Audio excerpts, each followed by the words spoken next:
Ei, leitores, bora lá? Então, hoje eu vim falar sobre o livro Jurad, né? Com o nosso protagonista Jurad Trevor. Meu livro de fantasia. Eu vim falar sobre algumas relíquias que estão nesse mundo, né? Então, eu classifiquei algumas relíquias de grau de superior ao inferior, só que é um grau que você não deveria usar, porque ela tem um poder muito devastador e até a última que em tese não faria muito mal.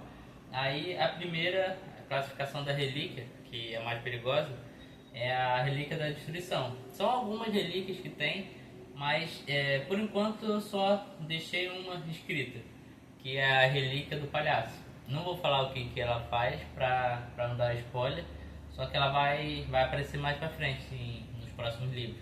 No primeiro ela não vai aparecer, só deve aparecer lá pro quinto, por aí. Quinto ou quarto livro. Aí seguindo, ele vai pra relíquia de sacrifício, que por enquanto só tem um escrito também, que é a relíquia de Talion. Então, se você já pesquisar o que é Tylon, você já vai ter mais ou menos uma ideia do que a relíquia vai ser. E pelo nome, né, relíquia de sacrifício, já dá para saber o que acontece.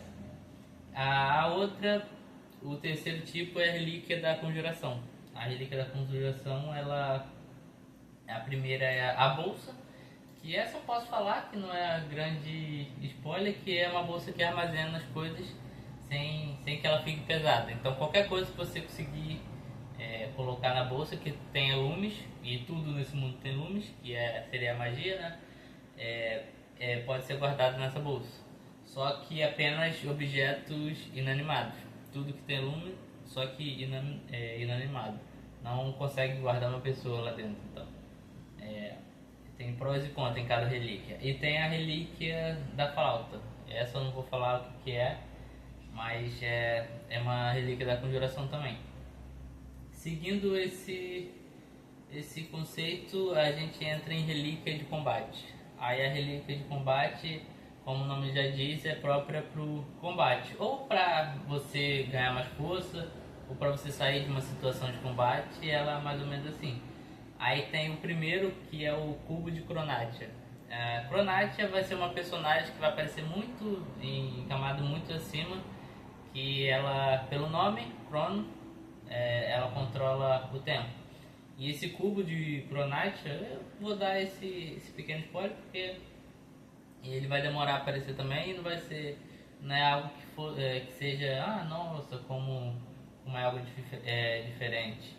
Então, o cubo de Cronatia, ele vai congelar o tempo de 6 a 6 quilômetros em volta da pessoa que usou, e as 6 pessoas mais próximas, tanto amigo ou inimigo, não vão ser afetados durante 1 minuto. Então, 1 minuto para cada pessoa. Então, em tese, ele vai durar 6 minutos. Aí, se só tiver 5 pessoas, vamos supor que eles estão em uma luta e tem 4 pessoas lá lutando. Aí, se você usar esse cubo de Cronatia, não vai ser eficaz, porque ele vai pegar as 4 pessoas normais. Então, só vai ser eficaz se tiver mais de 7 pessoas. Porque se tiver 6, não vai congelar o tempo de ninguém. Porque vamos supor que um está a 1 km de distância, sei lá o que, e estando nesse raio de 6 km, ele não vai ser afetado as 6 pessoas. Então não vai importar se é amigo ou inimigo. Então esse conceito é mais para batalha que tá tendo muito inimigo e você tem que usar uma quantidade absurda de lumes. Então não é todo mundo que vai conseguir. E também só tem um cubo, então é só uma pessoa que vai ter. Então só é mais prático se realmente tiver, vamos supor, tem 7 pessoas e 6 são aliados e tá lutando contra um chefe de andar. Eu não chamei de chefe de andar porque ia soar como se fosse um jogo, não sei. Mas eu coloquei que cada. Eu não vou falar o que eu coloquei porque eu não lembro agora, então não adianta. Mas eu coloquei que cada chefe de andar tem os guardiões. Normalmente são 3 guardiões cada um. Então, passando desses guardiões que já são extremamente fortes, aí você chega nesses chefes de andar. Só que só vai ter esses chefes de andar, eu repeti tantas vezes já, lá pro nível, pra camada 6 em diante. Porque antes não tem muito isso não. São mais os animais que. E alguns seres também que conseguiram adquirir inteligência e acabam enfrentando alguns humanos. Mas até a quinta camada não tem nenhum realmente que. Tem alguns fortes, só que não vai pegar pra lutar diretamente.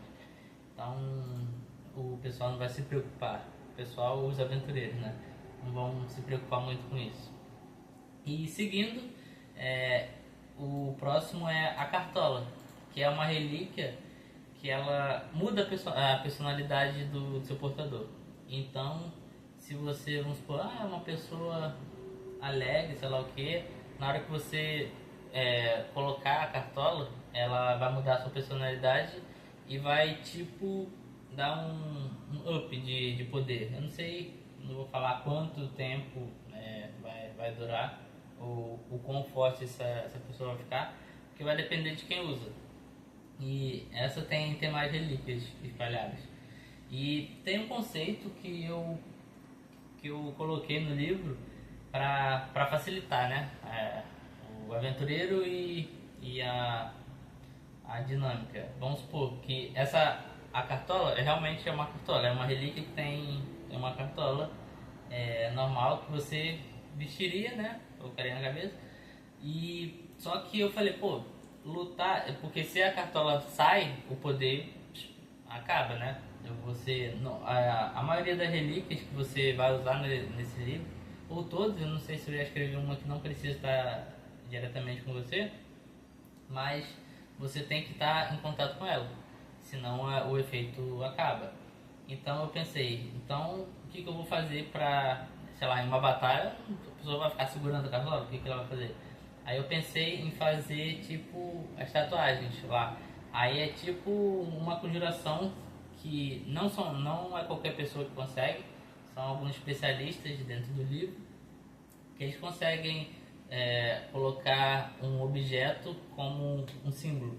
Então a primeira pessoa apresentada que usa a cartola é uma que é vice-líder de uma das casas. As casas são como se fosse a guild ou clã nesse mundo.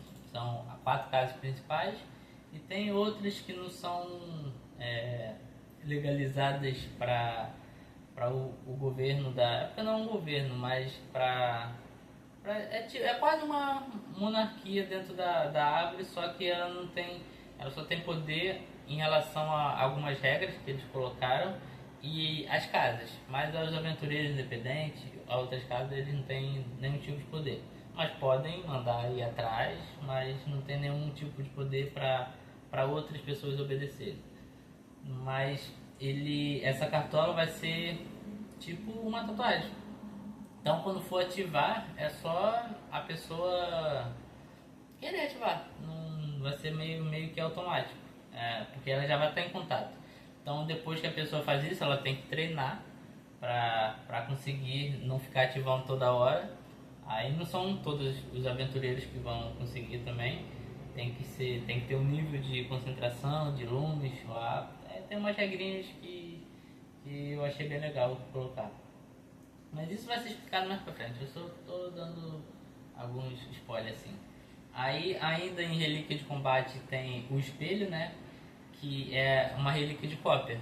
Então ela vai copiar alguma coisa. Eu não vou falar porque aqui pode pegar um pouco de spoiler.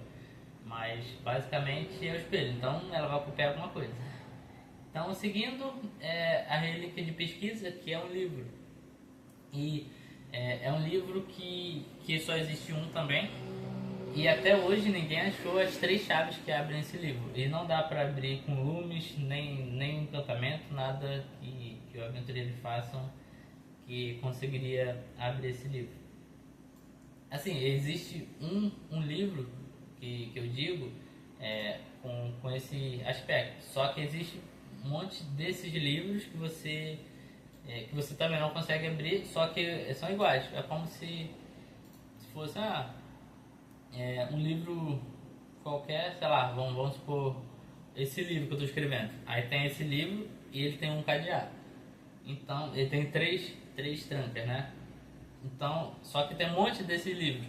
Só que é o mesmo livro que vai conter a mesma coisa, né? Dentro. Então, alguém ou algo escreveu e separou um monte de livros e ninguém achou nem 3 chaves para abrir um. Então, ninguém sabe se tem mais chaves do que apenas as 3. Então, é muito difícil de encontrar. Por enquanto, só foi achado umas 2 chaves. Então tem uma que ainda está perdida e está há mais de 1000 anos que ninguém encontra. Então ele vai, em algum momento tem que ser aberto, né? Aí pode ser que contenha escritas de civilizações antigas também. Pode ser que aconteça, sei lá, alguma coisa com quem abrir. Sei que dentro do livro tem muitos indícios de que existiu algumas civilizações, porque tem muitas ruínas e tem uma linguagem própria. Eu vou falar isso em outro livro, mas tem uma linguagem própria da árvore das camadas. Só que depois que o pessoal começa a galgar mais níveis acima, o caminho passou aqui, quando o pessoal, os aventureiros conseguem galgar mais acima, a partir da 6ª camada, eles conseguem perceber que há outros papiros e algumas escritas antigas que não são propriamente da linguagem Gengo, que é da árvore das camadas, mas é uma linguagem própria. Então, o que indica que teve outra civilização, ou que os humanos antigamente escreviam naquela linguagem, ninguém sabe. Aí acreditam que esse livro vai ter algumas informações sobre isso. Então, seguindo, eu vou para a relíquia de proteção. Aí a relíquia de proteção, como o nome já diz, protege o portador. Aí vai ter a relíquia da balança e vai ter a relíquia do anseio. E esse eu também não vou falar, não vou dar spoiler sobre esses. E basicamente são essas categorias de relíquia. Tem algumas relíquias que não são catalogadas porque elas são bem básicas, então não ia entrar nessa parte. São apenas relíquias. Os aventureiros só chamam de relíquias. Aí foi basicamente isso. Aí eu vou escrever ainda mais relíquias, porque esse livro vai ser grande. Então, quando for atualizando, eu vou postando algumas coisas para vocês ficarem por dentro. E eu vou ver quando que vai começar essa finalização do livro, para eu já começar a revisar e mandar para uma editora. Vou ver se eu acho que esse eu vou publicar na versão física para vocês verem. Eu acho que eu vou colocar imagem também, vai ser bem legal. E esse é só o começo. Ainda vai ter muitos livros, muitos achados. Então quero que vocês se inscrevam no canal, curta aí se gostou e acompanhem, ative o sininho para acompanhar mais vídeos a seguir, tá bom? E vamos nessa, vamos fazer com que esse livro vire um best-seller. Valeu, leitores, até a próxima.